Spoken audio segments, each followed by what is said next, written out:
Yes. So good evening once again. Let us start with the chapter that is units and measurements. Okay.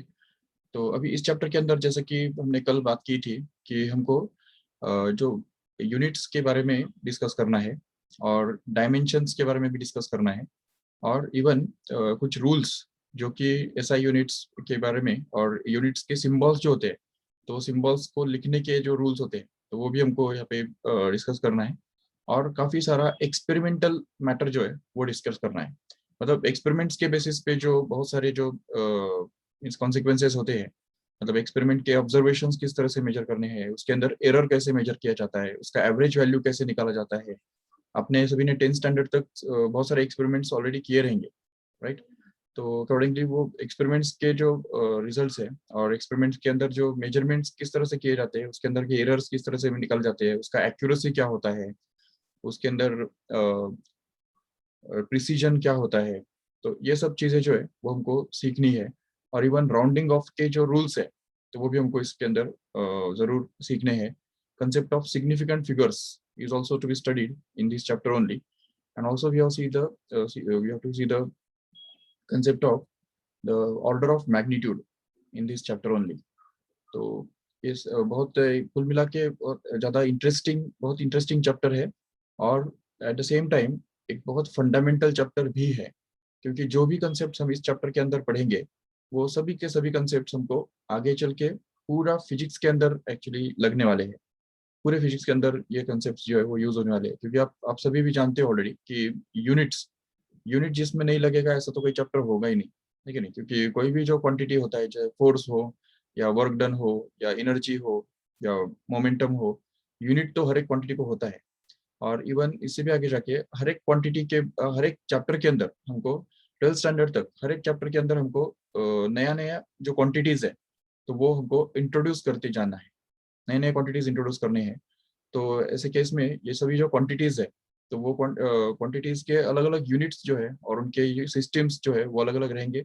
और हर एक quantity के अगर suppose 2 units है तो उनके बीच में कन्वर्जन फैक्टर भी तो हमको याद रखना जरूरी होगा और इवन हमको वो डिराइव करना भी एक्सपेक्टेड होगा, ठीक है। तो उसमें भी एक बहुत इंपॉर्टेंट टूल उसमें आ जाता है जिसको हम बोलते हैं डायमेंशनल एनालिसिस, ठीक है। डायमेंशंस, अभी डायमेंशंस का मतलब तो वैसे नॉर्मली अलग होता है, बट डायमेंशंस का मीनिंग जो है वो मेजरमेंट के अंदर बहुत स्पेशल है, ठीक है। और dimensional analysis is a very powerful tool in the physics, overall whole physics, which will be used to verify the number of equations।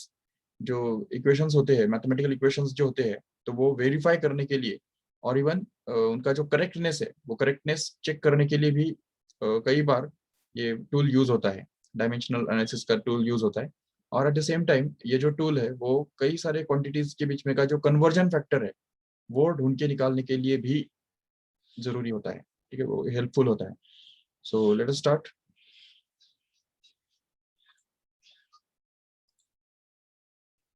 Yes, I hope you can see the screen.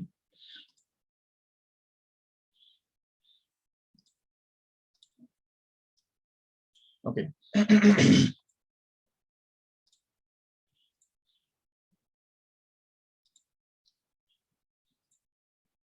Yes. So see here, this is the first chapter we can just talk about, that is the units and measurements. Okay, अभी इस chapter के अंदर हमको क्या करना है वो हमने ऑलरेडी देखा, ठीक है। अभी हम एक्चुअली चैप्टर में देखेंगे। Let's see some examples first. सबसे पहले हम देखेंगे कि why does the rainbow have specific colors in specific pattern।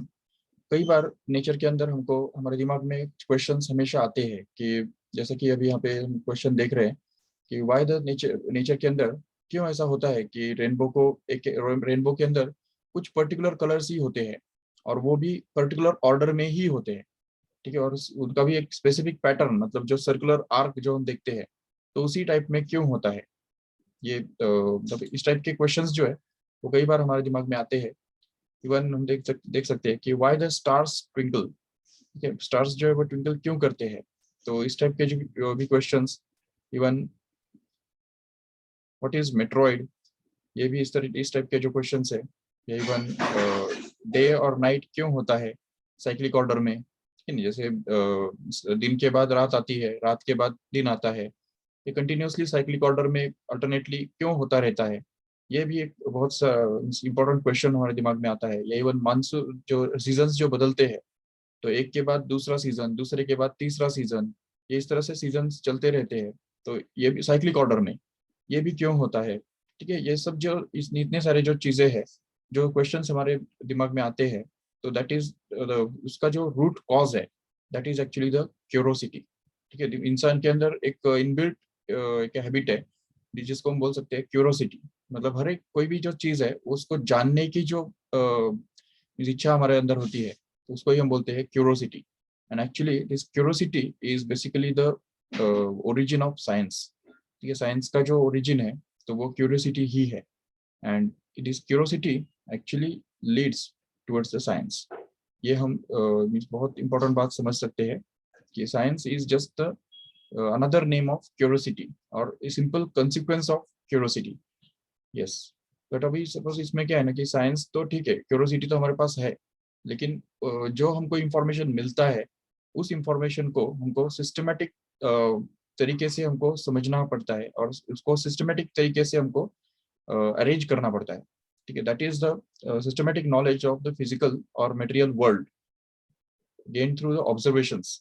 ठीक है, it's called as actually the science. ठीक है, we can just define the science in this way. Okay, so the systematic knowledge of physical material and world gained through observations and even experimentations also. कई बार हम क्या करते हैं कि चलो observations तो हम करते ही है, लेकिन उसके साथ साथ हम कभी कभी केयरफुल एक्सपेरिमेंट्स भी करते हैं। ठीक है, मीन्स एक ऐसा सिचुएशन तैयार करते हैं जिसके अंदर हमको एक पर्टिकुलर जो एस्पेक्ट है वो सपोज फोकस करना होता है। तो वो फोकस करने के लिए हम जरूर एक्सपेरिमेंटेशंस का भी सहारा लेते हैं, और उन एक्सपेरिमेंटेशन से भी बहुत सारा जो इंफॉर्मेशन है वो कलेक्ट करने की कोशिश करते हैं। यस,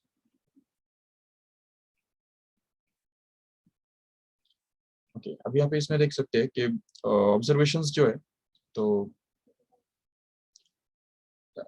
इसमें भी एक बात प्रॉब्लम आता है कि ऑब्जर्वेशंस जो है, तो वो हमेशा ही करेक्ट होना चाहिए, ऐसा जरूरी नहीं है। क्योंकि कई बार ऐसा तो होता है ना कि ऑब्जर्वेशन कुछ और ही होता है, लेकिन एक्चुअली जो है एक्चुअल रियल फैक्ट कुछ और ही होता है। ठीक है ना, तो ये स्टार्टिंग से, साइंस के स्टार्टिंग से ऐसा होता चला आ रहा है कि कई बार हमने जब स्टार्टिंग में जो हमने समझा, जैसे आपको पता होगा कि स्टार्टिंग में समझा जाता था कि सूरज जो है, sun is revolving around the earth, ऐसा समझा जाता था। बट बाद में चल के जब ये पता चला कि दिस ऑब्जर्वेशन इज रॉन्ग। ठीक है, तो वो उसमें ये भी होता रहता है कि साइंस के अंदर ऐसा कुछ नहीं है कि अगर कोई ऑब्जर्वेशन अगर हमको एक्चुअली दिखता है, तो वो एक्चुअली करेक्ट होना ही चाहिए, ऐसा जरूरी नहीं है। कभी कभी होता ऐसा है कि हमको हमारे जो सेंसेस है, सेंस ऑर्गन्स जो है, तो उनके उनका जो परसेप्शन है उसके ऊपर भी वो बहुत सारी चीजें डिपेंड करती है। उसका एक सिंपल एग्जांपल ये भी है कि जैसे कोई रेल ट्रैक्स जो है, तो ये रेल ट्रैक्स हमको दूर से अगर देखेंगे तो ऐसा लगता है कि वो एक दूसरे को जाके मिलने वाले, लेकिन एक्चुअली अगर देखा जाए तो real tracks are always parallel to each other. ठीक है, सो इस टाइप के जो ऑब्जर्वेशन है, मतलब हमारे जो सेंस ऑर्गन से जो हमको दिखता है वैसा ही होना चाहिए, ऐसा जरूरी नहीं है।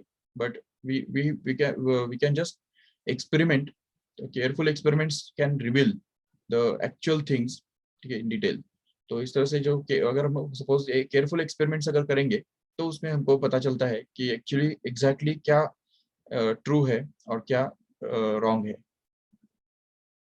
यस, तो एक्सपेरिमेंटेशन का मतलब सिर्फ ऑब्जर्वेशन करना नहीं है। ठीक है, तो इसके लिए हमको कैलकुलेशंस करने की जरूरत पड़ती है। कोई भी चीज जो है वो परफेक्टली मेजर करने की जरूरत पड़ती है। ठीक है, और जब भी हम जैसे फॉर एग्जांपल ओम्स लॉ अगर हम कर रहे हैं, तो उसके अंदर हमको वोल्टेज मेजर करना पड़ेगा, करंट भी हमको मेजर करना पड़ेगा।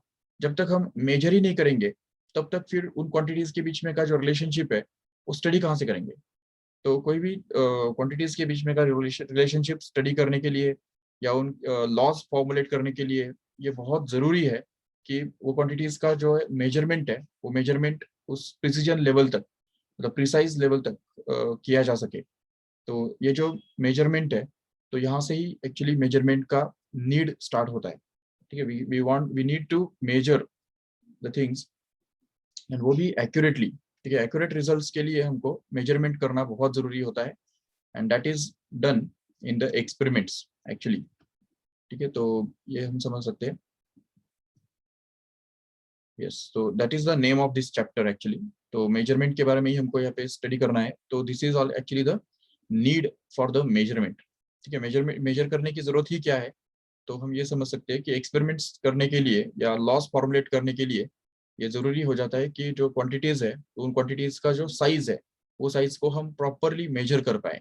चाहे वो लेंथ हो, या चाहे डिस्टेंस हो, या चाहे फोर्स हो, या चाहे मोमेंटम, जो भी क्वांटिटीज हम डिफाइन करते हैं, वो क्वांटिटीज को मेजर करना बहुत जरूरी हो जाता है। Yes, now let us see the what do you mean by the physical quantity. जैसा अभी हमने बात की कि वेट हो गया, या फोर्स हो गया, या लेंथ हो गया, टाइम, हाइट एंड टेम्परेचर, और इवन करंट, इलेक्ट्रिक करंट या इलेक्ट्रिक पोटेंशियल डिफरेंस जिसकी हमने अभी बात की, या रेजिस्टेंस, या मैग्नेटिज्म, ठीक है, प्रेशर, पावर, या work done, all these are actually means 200 या 300 से भी ज्यादा फिजिकल क्वांटिटीज। ठीक है, फिजिक्स के अंदर ओवरऑल 11th-12th के सिलेबस के अंदर आपके पास है। ठीक है, आपको वो स्टडी करने हैं। सो बेसिकली यही हमको समझना है कि what is physical quantity, the quantity which can be measured. ठीक है, जिसका मेजरमेंट कर सकते हैं, that is called as actually the physical quantity. Yes, उसके एग्जांपल्स हम देख सकते हैं यहाँ पे, length, mass, velocity, temperature, area, volume, density, all of these are the physical quantities. ये सभी जो है फिजिकल क्वांटिटीज होते हैं। okay there are some non-physical quantities also, ठीक है, which cannot be measured, just like love, hatred or like, और जो भी emotions है, तो उनको emotions बोल सकते हैं, but not the physical quantities because they cannot be measured. Yes, ठीक है, just we can just have these MCQs. Just put the answer in the chat box. Which of the following is not physical quantity? क्या समझते हो, कौन सा इसमें से physical quantity नहीं है? Air. Air. Very good, very good. The second one, which of the these are the physical quantities? इनमें से कौन सा फिजिकल क्वांटिटी है? Acceleration. Yes, very good, acceleration, that is the physical quantity. बाकी जो है वो उसको हम इमोशंस बोल सकते हैं कि नहीं? Yes, and we already just now seen that curiosity actually leads to the science. Very good. Science. Okay, अभी हम देखते हैं कि फिजिकल क्वांटिटीज जो है वो दो अलग अलग टाइप के होते हैं। सबसे पहला आ जाता है फंडामेंटल क्वांटिटीज, दूसरी तरफ होता है डिराइव्ड क्वांटिटीज। ठीक है, अभी ये दोनों के बीच में क्या बेसिक डिफरेंस है वो हमको अभी समझना है। Fundamental quantities are those which do not depend upon any other quantities. ठीक है, मतलब जैसे कोई भी क्वांटिटी, ऐसा क्वांटिटी जो दूसरे किसी क्वांटिटी के ऊपर डिपेंड नहीं करता है, उसको हम बोल सकते हैं it's a fundamental quantity. But the quantity which actually depends on the some other quantity for its definition is actually called as the derived quantity. ठीक है, देखो जैसे उसके एग्जांपल्स भी हमको देखने हैं अभी। यस, जो कोई भी क्वांटिटी जो डायरेक्ट मेजर कर सकते हैं, जैसे देखो लेंथ, लेंथ को मेजर करने के लिए कोई फॉर्मूला तो है नहीं, है कि नहीं? लेंथ को मेजर करने के लिए हम डायरेक्ट टेप लेंगे और डायरेक्ट मेजर करेंगे। बिल्कुल, उसको उसका डेफिनेशन करने के लिए भी कोई दूसरा कोई फॉर्मूला यूज नहीं किया जाता है। Length is length only. और अभी सिर्फ लेंथ नहीं, तो लेंथ के टाइप के जो भी सारे क्वांटिटीज है, जस्ट लाइक अभी लेंथ आ गया, उसमें डिस्टेंस आ गया, तो उसमें रेडियस भी आ गया, या साइज आ गया, डायमीटर आ गया, या इवन लेंथ ब्रेड्थ भी आ गया, हाइट भी आ गया। ठीक है, तो ये जो सब क्वांटिटीज है, इनको मेजर करने के लिए हमको दूसरे किसी फॉर्मूला की जरूरत नहीं पड़ती है, दूसरे किसी क्वांटिटी की जरूरत नहीं पड़ती है जिसको मेजर करने के बाद ही हम ये मेजर कर सके। ठीक है ना? जैसे दूसरा है टाइम, टाइम का भी वैसा ही है। टाइम को भी हम डायरेक्ट मेजर कर सकते हैं। ठीक है, टाइम को निकालने के लिए कोई दूसरा फॉर्मूला वगैरह या कोई दूसरा क्वांटिटी की हेल्प जरूरी नहीं होती है, और इसीलिए इनको फंडामेंटल क्वांटिटी कहा जाता है। तो उसमें देखा जाता है कि लेंथ हो गया, टाइम हो गया, या इवन मास भी वैसा ही है। Mass, temperature is also the same kind. So there are some quantities which doesn't depend on any other quantity for its definition, that is called as the fundamental quantity. ठीक है, उनके जो एग्जांपल्स है, तो वो हम देख सकते हैं आराम से। ये देखो यहाँ पे सबसे पहला है लेंथ, जिसका एसआई यूनिट हमको पता है ऑलरेडी, मीटर। एंड सिंबल जो है यूनिट का सिंबल, क्वांटिटी का सिंबल नहीं, यूनिट का सिंबल यहाँ पे हम देख रहे हैं मीटर। ओके, दूसरी तरफ है मास। ठीक है, मास का जो है एसआई यूनिट होता है किलोग्राम, और उसका जो सिंबल है वो है किलोग्राम, केजी। ठीक है, तीसरा है टाइम। तो टाइम का भी हम जानते हैं ऑलरेडी, एसआई यूनिट होता है, वो थोड़ा सा अभी मिक्स हो गया है, जस्ट अंडरस्टैंड। सेकेंड, ठीक है, SI unit is also second, and it's symbol is actually S, only S is the symbol for this time or second. Next is the temperature. Temperature is also one of the fundamental quantities whose unit is actually Kelvin. अब ये तुमको पता नहीं रहेगा शायद, Kelvin is the unit of temperature.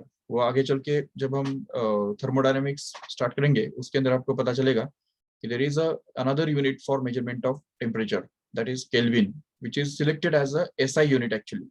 Otherwise normally हम जो कोई भी टेम्परेचर मेजर करने के लिए डिग्री सेल्सियस यूनिट यूज करते ही है, no doubt, that is also one of the units. Even Fahrenheit भी यूनिट यूज किया जाता है टेम्परेचर मेजर करने के लिए। जैसे कभी भी जब हमको बुखार आता है तो हम थर्मामीटर अंदर डालते हैं तो पता चलता है कि टेम्परेचर जो है वो 100 डिग्री फ़ारेनहाइट है या 104 डिग्री फ़ारेनहाइट है। तो ये फ़ारेनहाइट ही ये जो है वो भी एक यूनिट है, डिग्री सेल्सियस भी एक यूनिट है, but they are not the SI units actually. ठीक है, the SI unit of temperature is actually Kelvin, and symbol for representing that unit is actually K. Okay, then it is an amount of substance. ठीक है, जैसे chemistry के अंदर कई बार जब हमको अमाउंट ऑफ सब्सटेंस, मतलब कोई भी सब्सटेंस का जो अमाउंट है, तो वो in terms of molecules, number of molecules के टर्म्स में मेजर करने की जरूरत पड़ती है। तो और उसको हम एक्चुअली मोल बोलते हैं। Mole is the SI unit of amount of substance, and its symbol is MOL. See the difference. MOLE is the full form of SI unit, but its symbol is just MOL, that is mole. अभी आप कहेंगे amount of substance तो हम मास से भी तो major कर सकते हैं, मास से भी हमको क्लियर आइडिया मिल जाता है कि how much the amount of substance is, but there is a difference between mass and this mole. ठीक है, बिकॉज जैसे there is a difference between kilogram and dozen, right. Kilogram और डजन में जो difference है समझ सकते हैं आराम से, कि अगर सपोज हम बोलेंगे 1 किलोग्राम, तो उसके अंदर हम देखते हैं कि मास जो है वो मास हम मेजर कर रहे हैं, बिल्कुल। लेकिन जब हम बोलते हैं कि एक डजन, तो डजन के अंदर क्या मेजर कर रहे हैं, वहां पे हम नंबर ऑफ ऑब्जेक्ट्स मेजर कर रहे हैं, नंबर ऑफ ऑब्जेक्ट्स, फिर वो चाहे कुछ भी हो। ठीक है, वो चेयर्स हो, पेपर हो या बनानास हो, बट अगर 12 मतलब एक डजन, तो कुछ भी हो।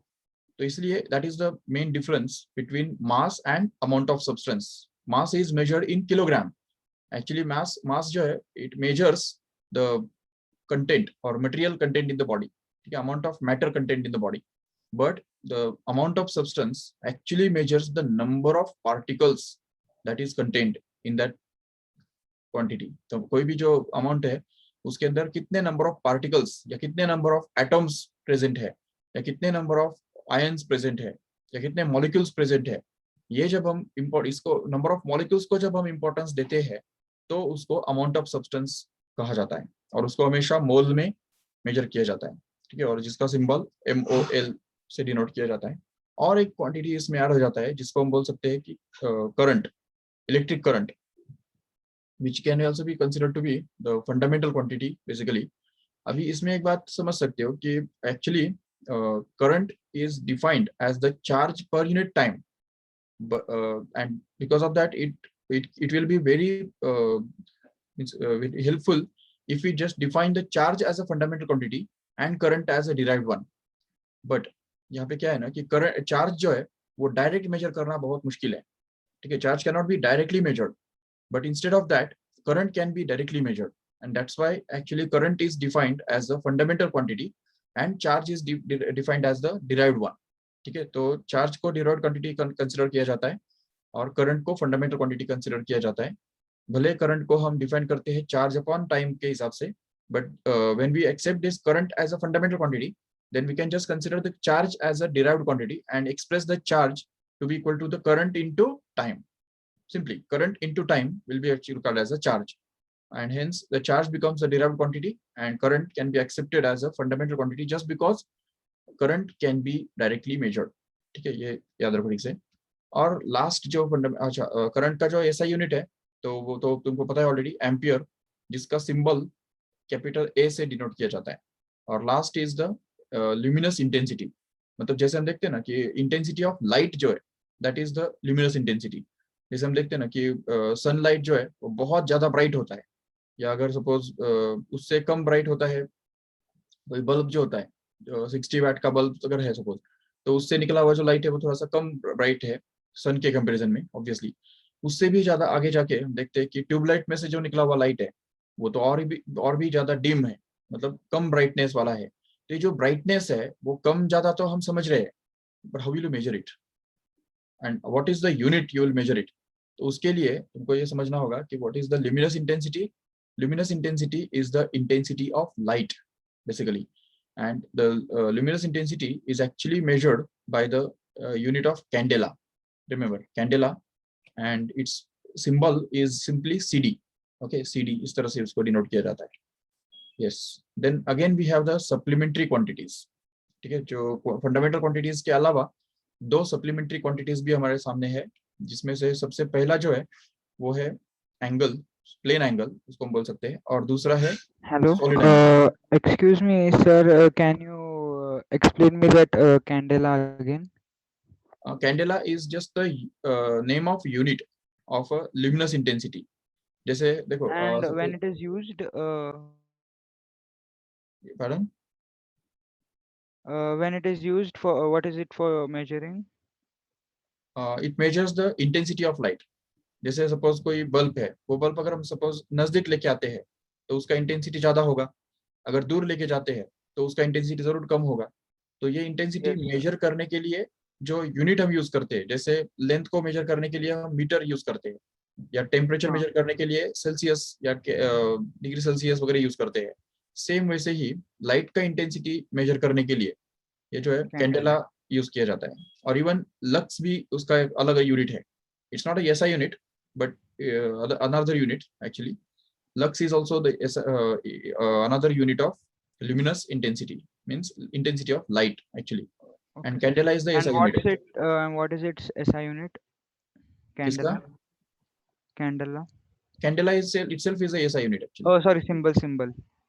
Symbol CD, CD। Okay, sir. हाँ, जैसे ये जो यहाँ पे जो CD दिख रहा है ना, वो एक्चुअली उसका सिंबल है। Okay, sir. Okay, yes, along with these fundamental quantities we can also have the two supplementary quantities actually। देखो अभी supplementary quantities मतलब क्या? The quantities which have the unit but doesn't have any dimensions। dimensions उनको नहीं है, ठीक है। dimensions in the sense, अभी जैसे देखो ये कंसेप्ट, डायमेंशन का कंसेप्ट हमको आगे चल के देखना है, बट अभी अभी के लिए सिर्फ इतना समझ के लो कि जैसे लेंथ है, मास है, उनका कुछ ना कुछ डायमेंशंस है, क्योंकि उनका कुछ ना कुछ नंबर जो है, उस नंबर को कुछ ना कुछ यूनिट पे अटैच होगा। लेकिन यहाँ पे प्लेन एंगल जो है, plane angle is defined in such a way that it will be a ratio of two similar quantities. जैसे उनको पता है refractive index of light is defined as the sin I upon sin r। it's a pure number, it doesn't have any unit, ठीक है। और even suppose जो similar quantities का जो रेशियो होता है, ठीक है नहीं, तो उसको कोई भी यूनिट नहीं होता है। तो सेम वैसे ही ये दो क्वांटिटीज ऐसे है। प्लेन एंगल मतलब जो एंगल हम जो बचपन से जो एंगल हम डिफाइन करते आ रहे हैं, तो वो है एक तरह से सप्लीमेंट्री क्वांटिटी, ठीक है। First supplementary quantity which is actually measured in radian. वो भी हमको देखना है कि radian, how the angle is measured in radian and how the one radian is defined actually. And उसका जो सिंबल है वो है RAD, ठीक है, रेडियन। और दूसरा है solid angle. Solid angle is also supplementary quantity, ठीक है। अभी देखो देख सकते हो कि एंगल तो हम समझ सकते हैं, एंगल का मेजरमेंट हम कर सकते हैं। हमने ऑलरेडी बचपन से एंगल को मेजर किया है यूजिंग द प्रोट्रैक्टर। तो प्रोट्रैक्टर जब हम उस एंगल पे रखते हैं और उसको जब एडजस्ट करते हैं, तो हमको पता चलता है कि वो एंगल जो है वो 30 डिग्री है, या 45 डिग्री है, या 60 डिग्री है, and so on like that. But अभी solid angle is a different concept actually. तो सॉलिड एंगल मतलब क्या? जैसे तुमने कभी आइसक्रीम कोन देखा है, आइसक्रीम कोन, वो भी तो एक तरह से एंगल ही होता है कि नहीं ऐसे? तो वो जो एंगल है वो एक्चुअली सॉलिड के अंदर कुछ ना कुछ स्पेस ऑक्यूपाई करता है और इसीलिए उसको एक्चुअली सॉलिड एंगल बोला जाता है. But we can not measure it in degrees. So it is actually measured in separate special unit, which is called as steradian, which has to be defined in a special separate way, which we'll see later. तो आगे चल के हमको ये भी देखना है कि सॉलिड एंगल कैसे मेजर किया जाता है. ठीक है, इसका डेफिनेशन क्या है, what is the definition of one steradian. और इवन ना सिर्फ इतना बल्कि ये सब जो यूनिट्स है, metre, kilogram, time, second, kelvin, इन सब का भी हमको डेफिनेशन भी देखना है कि how it they are defined. मतलब जैसे 1 मीटर किसको बोलते हैं, how can we understand what is 1 metre. और 1 किलोग्राम किसको बोलते हैं, 1 किलोग्राम कैसे हम डिफाइन करेंगे. नहीं तो ऐसा नहीं होना चाहिए ना कि सपोज 1 किलोग्राम हमने डिफाइन किया, डिफाइन अगर नहीं किया तो कोई बोलेगा मेरा 1 किलोग्राम ज्यादा है और कोई बोलेगा मेरा एक किलोग्राम कम है. ऐसा नहीं होना चाहिए. तो इसलिए हमको इन सारे यूनिट्स को प्रॉपरली डिफाइन भी करना है जरूर. But just understand that there are 7 fundamental quantities as we can see on the screen. They are respectively length, mass, temperature, time, temperature, amount of substance, then the current, electric current, and then intensity, luminous intensity, we can say. All these are called as the fundamental quantities. And along with these, there are 2 supplementary quantities, which are simply plane angle and solid angle, which are respectively measured in radian and steradian as it is. Okay, so ये हमने अभी देखा. This is a list of fundamental quantities. इनके अलावा दूसरी कोई fundamental quantities नहीं है. ठीक है, बाकी सब जो क्वांटिटीज है तो उनको हम क्या बोलेंगे, we can just call them as a derived quantity. Okay, yes, here we can just understand from the diagram what is solid angle. जो मैंने अभी बताया कि आइसक्रीम कोन जो होता है या इवन कोई भी कोन जो होता है तो वो एक सॉलिड के अंदर या थ्री डायमेंशन के अंदर स्पेस में कुछ ना कुछ एंगल सबटेंड करता है या कुछ ना कुछ एंगल वो ऑक्यूपाई करता है, जिसको ही हम सॉलिड एंगल बोल सकते हैं. इसके बारे में हमको आगे चल के डिटेल में देखना ही है. But let us understand what is derived quantities now. Basically derived quantities are the quantities which depend one or more quantities for their definition. तो जब भी कोई क्वांटिटी को डिफाइन करने के लिए हमको एक या एक से ज्यादा क्वांटिटीज की जरूरत पड़ती है, उसको हम बोल सकते हैं डिराइव्ड क्वांटिटीज. जैसे फॉर एग्जांपल एरिया. अब देखो एरिया डिराइव्ड क्वांटिटी क्यों है, क्योंकि area can be expressed as length into breadth. अगर सपोज ये है रेक्टेंगल का अगर एरिया है तो हम जानते हैं कि एरिया का फॉर्मूला क्या है, length into breadth.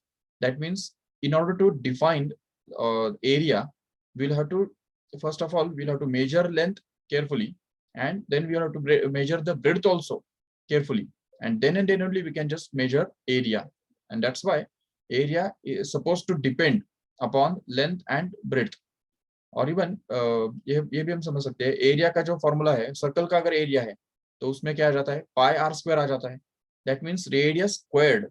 That means we can just express it as radius into radius itself. So again, it becomes dependent on the radius 2 times. मतलब रेडियस के स्क्वायर पे वो डिपेंड कर रहा है. तो इन शॉर्ट वो एक्चुअली डिराइव्ड क्वांटिटी ही हो गया एक तरह से. Even volume also. वॉल्यूम, क्योंकि वॉल्यूम के लिए हम जानते हैं कि अगर सपोज कोई बॉक्स है तो उस बॉक्स का वॉल्यूम कैसे डिफाइन करते हैं, length into breadth into height. Correct है ना. तो अभी लेंथ हो गया, ब्रेड्थ हो गया, हाइट हो गया, ये सारे जो है वो फंडामेंटल क्वांटिटीज है. लेकिन अगर वो फंडामेंटल क्वांटिटी के ऊपर डिपेंड कर रहा है वॉल्यूम, तो इसलिए वॉल्यूम क्या होगा, जरूर डिराइव्ड क्वांटिटी बन जाएगा. एटलीस्ट एक क्वांटिटी के ऊपर भी अगर डिपेंड करता है तो उसको हम डिराइव्ड क्वांटिटी बोल सकते हैं. जैसे एरिया या वॉल्यूम, या अगर उससे भी आगे जाके हम बोल सकते हैं density. You know what is the definition of density, what is the formula for density, how it is defined. Yes, Mass upon volume. Very good, very good. Mass upon volume is defined as the density. So in order to find density, we'll require mass as well as we'll require volume. And that's why this density is actually listed into the derived quantities actually. Even force, how the force is defined. Force Mass into acceleration. Yes, very good. So mass into acceleration. And itself acceleration is actually defined as the rate of change of velocity. That means change in velocity upon time. So even velocity itself can be defined as the distance upon time. तो देखो किस तरह से हम देख सकते हैं कि एक के ऊपर दूसरा, दूसरे के ऊपर तीसरा, तीसरे के ऊपर चौथा क्वांटिटी इस तरह से डिपेंड कर रहा है। तो इसकी वजह से जो भी क्वांटिटी एक भी क्वांटिटी के ऊपर डिपेंड करता है या एक से ज्यादा क्वांटिटी पर डिपेंड करता है, तो उसको हम एक्चुअली डिराइव्ड क्वांटिटी बोल सकते हैं। ये लिस्ट तो बहुत लंबा है, ठीक है। अभी इसमें ये सिर्फ area, volume, density, force, acceleration, work done, यहाँ पे वो खत्म नहीं होता है। Even we can just say work done is defined actually as the product of force and displacement, isn't it? Force into displacement is defined as work done. तो उसमें से force जो है वो तो खुद एक derived quantity है, तो जो derived quantity पे डिपेंड करेगा वो तो जरूर derived quantity ही होगा, बिल्कुल। तो इसीलिए इस तरह से हम देख सकते हैं कि all these are the examples of derived quantities. And to mention again that this list is not it doesn't end here. Even actually this list will never and actually, क्योंकि इवन जब हम 12th स्टैंडर्ड में भी अगर जाएंगे तभी भी हर एक चैप्टर के अंदर या इन शॉर्ट हर एक ब्रांच के अंदर नए नए क्वांटिटीज, फिजिकल क्वांटिटीज डिफाइन किए जाते हैं, ठीक है। जब भी कोई रिसर्च होता है तो रिसर्च करने के टाइम हम नया फिजिकल क्वांटिटी कुछ ना कुछ डिफाइन करते हैं, और उसका डेफिनेशन जो है वो किसी न किसी ओल्ड क्वांटिटीज के ऊपर ही वो बेस्ड होता है। जैसे अगर देखेंगे pressure, pressure is defined as the force per unit area. Abhi, we know what is force, we know what is area, so we can define the pressure. Even we can just define power. Power can be defined as work done upon time, correct है, rate of doing the work। तो मतलब वहां पे हम work done upon time इस तरह से उसको power define करते हैं। तो power define करने के लिए जरूर हम जानते हैं ना कि work done क्या होता है, ठीक है। time तो चलो ठीक है fundamental quantity है, but work done means work done is separately defined and we know what is work done, and that's why we can just define power in terms of work done. So automatically power becomes the derived quantities, ठीक है। चलो ठीक है, time is the fundamental quantity but work done is again a derived quantity because work done itself can be defined as force into displacement, you can imagine, ठीक है। work done को हम लिख सकते हैं इस तरह से force into displacement। अभी उसमें से जो displacement है वो तो चलो ठीक है वो fundamental quantity है क्योंकि लेंथ में आ गया ना वो, लेकिन जो दूसरा फैक्टर है उसका force, this force is actually again the derived one, ठीक है। डिराइव्ड क्वांटिटी हो गया वो। इवन फोर्स को हम इस तरह से डिफाइन करते हैं, it's the product of mass and acceleration. अभी उसमें से चलो मास तो ठीक है फंडामेंटल क्वांटिटी है, नो डाउट, लेकिन एक्सेलरेशन का क्या, acceleration is actually the derived quantity, so that's why force also becomes a derived quantity. Even acceleration can be defined as acceleration can be defined as the change in velocity upon time. So in short we can just understand that it will be velocity upon time. तो अभी इसमें चलो ठीक है time is the fundamental quantity, no doubt, लेकिन velocity का क्या, velocity is a derived quantity just because velocity can actually be defined as displacement upon time, है कि नहीं। तो इसमें चलो ठीक है displacement is again a fundamental quantity and time again is again a fundamental quantity। सो जो दो फंडामेंटल क्वांटिटीज पे डिपेंड करता है दैट इज वेलोसिटी, वो एक डिराइव्ड क्वांटिटी होगा, और जो उस डिराइव्ड क्वांटिटी पे डिपेंड है वो तो 100% डिराइव्ड क्वांटिटी ही होगा। ये समझ में आया ठीक से। So there are 7 fundamental quantities on one hand, ठीक है। एक तरफ है जो हमारे पास 7 फंडामेंटल क्वांटिटीज है, तो और उनके अलावा बाकी सब जो भी है सारे के सारे डिराइव्ड क्वांटिटीज है, क्योंकि ये सारे जो क्वांटिटीज है तो वो इन फंडामेंटल क्वांटिटीज के ऊपर किसी ना किसी तरह से डिपेंड करते हैं, ठीक है। जैसे हम देखते हैं ना कोई बिल्डिंग होता है, तो वो बिल्डिंग का अगर सपोज 7वां जो फ्लोर है, वो 7वां फ्लोर बांधने से पहले हमको 6ठा फ्लोर बांधना पड़ता है। ये 6th फ्लोर है वो बांधने से पहले हमको 5th फ्लोर बांधना पड़ता है। तो इस तरह से ऐसे अगर हम नीचे नीचे अगर जाएंगे तो पता चलता है कि फर्स्ट फ्लोर बांधने से भी पहले क्या करना पड़ता है, फाउंडेशन बांधना पड़ता है। तो सेम वही बात यहाँ पे भी फिजिक्स के अंदर भी है। ये जो हमारा फिजिक्स का बिल्डिंग है तो उसके अंदर भी जो अलग अलग क्वांटिटीज है तो they are just like floors, ठीक है। तो वो फ्लोर्स बांधने के लिए हमको पहले तो उसके जो नीचे का फ्लोर है वो बांधना पड़ता है, और सबसे पहले हमको ये फंडामेंटल क्वांटिटीज जो है रिजिडली कॉन्क्रीटली डिफाइन करने होंगे, तब जाके हम आगे चल के जो उसके ऊपर जो डिराइव्ड क्वांटिटीज है तो उनको डिफाइन कर पाएंगे प्रॉपरली, और इवन मेजर भी कर पाएंगे, उनके यूनिट्स भी डिफाइन कर पाएंगे प्रॉपरली, और उनके कन्वर्जन फैक्टर्स भी ढूंढ पाएंगे। ये सब चीजें जो है वो फंडामेंटल क्वांटिटीज के ऊपर डिपेंड करती है एक्चुअली, और इसीलिए this is all about the fundamental quantities and derived quantities we can just see. And now we can just define the fundamental units and derived units. अभी यूनिट्स के बारे में भी हम देख सकते हैं कि यूनिट्स के बारे में भी दो पार्ट्स होते हैं, यूनिट्स के भी दो टाइप्स होते हैं। एक होता है फंडामेंटल यूनिट्स, ओके, और दूसरी तरफ होता है डिराइव्ड यूनिट्स। अभी जो फंडामेंटल क्वांटिटीज के जो यूनिट्स है, जो किलोग्राम, टाइम या सेकेंड या मीटर वगैरह जो हमने फर्स्ट स्क्रीन पे जो देखा, तो वो सब जो है वो डिराइव फंडामेंटल यूनिट्स थे, फंडामेंटल यूनिट्स। तो मतलब फंडामेंटल क्वांटिटीज के जो यूनिट्स होते हैं उनको हम बोल सकते हैं fundamental units, no doubt. But the derived quantities के जो यूनिट्स है तो उसको हम बोलेंगे डिराइव्ड यूनिट्स, ठीक है। तो जैसे कि वेलोसिटी, अभी वेलोसिटी का यूनिट कैसे निकालेंगे? सी इट्स डेफिनेशन, उसका डेफिनेशन क्या है? डिस्प्लेसमेंट अपॉन टाइम, करेक्ट है। तो अभी ये सोचो डिस्प्लेसमेंट का यूनिट क्या है? It's metre, you know already.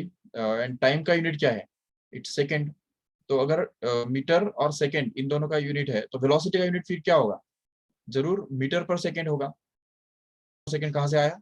Metre is the unit of displacement and second is the unit of time, and since velocity is defined as displacement upon time, we have to understand the unit of velocity must be meter per second. In the same way acceleration कि उसका unit जो है वो metre पर second square है। क्यों? क्योंकि हमको पता है कि acceleration is defined as velocity upon time and velocity itself can be defined as displacement upon velocity का जो यूनिट है मीटर पर सेकेंड है, वो मीटर पर सेकेंड अगर हम वहाँ पे ऊपर डाल देंगे तो ऑटोमेटिकली मीटर पर second upon second which actually becomes meter per second squared in this way. So that is the unit of acceleration. So in this way, but अभी कई बार हम क्या करते हैं कि अभी जैसे देखो वर्क डन का यूनिट एक्चुअली होना क्या चाहिए? ठीक है, work done is defined as force into displacement, right. तो एक्चुअली वर्क डन का जो यूनिट है तो वो होना चाहिए एक्चुअली, जैसे देखो फोर्स का unit Newton and into displacement का यूनिट जो कि मीटर। तो फोर्स का यूनिट एक्चुअली क्या होना चाहिए? न्यूटन मीटर होना चाहिए, बराबर है। लेकिन उसको हम जूल नाम दे देते हैं। तो इसका मतलब इवन यही हम फोर्स के बारे में भी करते हैं, पता होगा तुमको। अगर जैसे देखो फोर्स को हम कैसे डिफाइन करते हैं?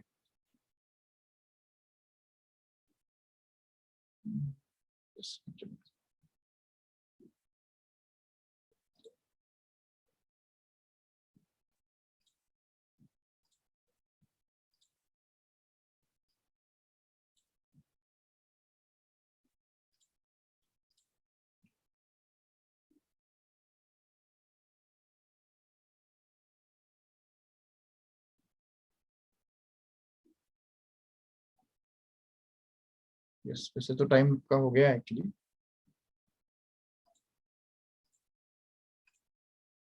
नहीं तो ठीक है। So let us continue this in the next lecture. ठीक है, तो कल के लेक्चर में हम ये कंटिन्यू करेंगे। Okay, so thanks for being here, thank you all of you. Let us end this lecture here and continue the next part in the next lecture tomorrow. Okay.